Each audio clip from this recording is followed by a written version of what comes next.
Cinta memang tergantung kepada siapa kamu memberikan dan mendapatkannya. Cinta itu tidak berbentuk. Cinta itu bukan hanya sekedar perasaan, melainkan tujuan. Kata sebagian orang, cinta akan membuat hidupmu lebih bahagia, karena cinta bisa juga membuat kita payah. Cinta bukan sebatas rasa terhadap lawan jenis. Cinta bisa kita kasih kepada Tuhan, keluarga, sahabat, sampai musuh sekalipun.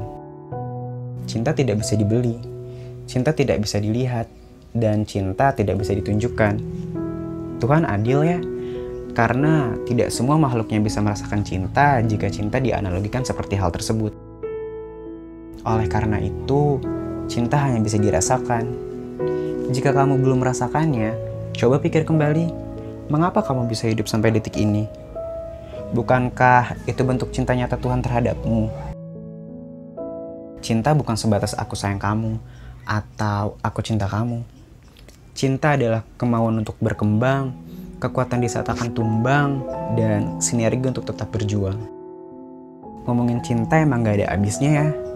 Aku mau kasih sedikit analogi ke kalian semua yang mungkin bisa sedikit membuka mata kalian. Karena aku suka koleksi sepatu, jadi aku analogin cinta itu ibarat sepatu ya. Dulu ketika aku belum mengenal jenis-jenis sepatu, aku membeli sepatu pertamaku di sebuah toko online.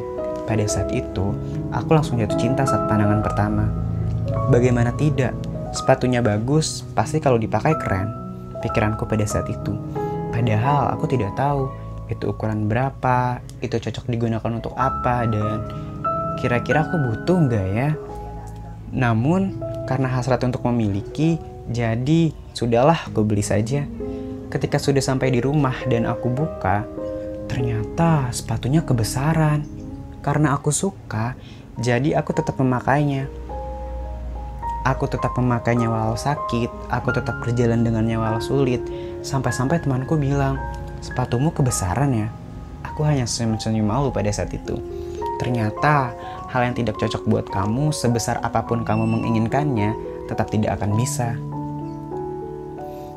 Dan cerita ini sangat terkait dengan cerita cintaku. Dulu, aku bertemu dengan seseorang dari media sosial. Yang aku lihat pada saat itu, dia menawan sekali, pasti keren.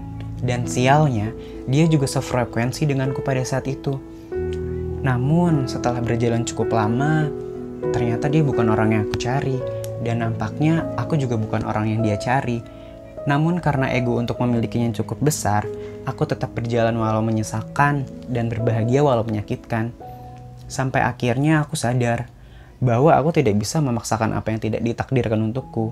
Buat kamu, orang yang pernah berbagi cerita denganku, kalau kamu nonton podcast ini, aku cuma mau bilang terima kasih atas semua kebaikanmu. Kamu adalah orang pertama yang mengajariku tentang bagaimana bermain dengan cinta. Karena pada saat itu, aku hanyalah pemain baru yang tidak tahu harus bagaimana. Dari situ aku belajar bahwa cinta adalah tentang mengikhlaskan. Cinta adalah dua hati yang harus sejalan, dan dua hati yang harus saling berjalan beriringan untuk mencapai sebuah tujuan. Kembali ke analogi tadi, karena aku sudah mempunyai pengalaman mencari sepatu, selanjutnya aku akan tahu sepatu apa yang cocok untukku, sepatu nomor berapa yang pas di kakiku, dan sepatu yang mana yang sebenarnya aku butuhkan. Ternyata cinta hanya sekecil belajar dan mengambil pelajaran dari yang sudah terjadi.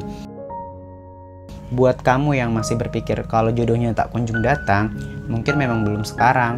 Sekarang adalah waktunya kamu mencari tahu, berbenah diri, dan memantaskan untuk jodohmu kelak. Seperti yang disebutkan di atas, cinta adalah sebuah tujuan. Jadi, sudah tahu apa tujuanmu?